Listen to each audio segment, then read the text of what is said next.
আসসালামু আলাইকুম। কিছু কথা শেয়ার করার জন্য এই ভিডিওটা করা। সত্যি কথা বলতে, আপনারা যারা কম বেশি মানুষকে ঠকানোর জন্য প্রতিযোগিতায় নামছেন না, তাদের উদ্দেশ্য করে আমি কথাটা বলছি। আপনারা হয়তো সাময়িকের জন্য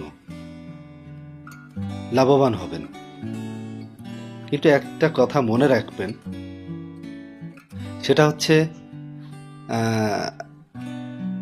আপনি যদি সৃষ্টিকর্তাকে বিশ্বাস করেন,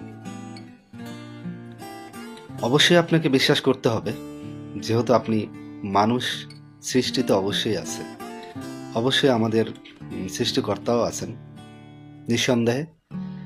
আপনি যদি মনে করেন যে আপনি কাউকে ঠকাইছেন, ঠকায় আপনি জিতে গেছেন, একটা কথা মনে রাখেন, এই জিতাটা কিন্তু আপনার জন্য বড় ক্ষতিকর।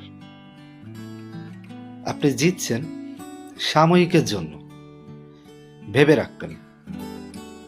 সেটা হচ্ছে, আমরা এই পৃথিবীতে কতদিনের জন্য? সাময়িকের জন্য।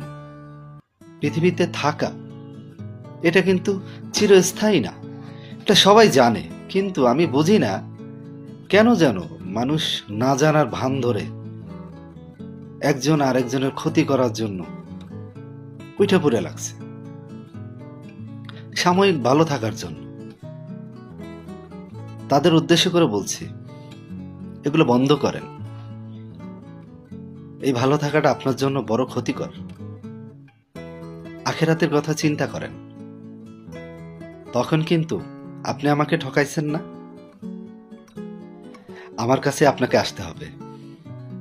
এটা আমার কথা না, এটা আপনি ভালো করেই জানেন। তাই বলছি, কাউকে ঠকানোর প্রতিযোগিতা বন্ধ করেন।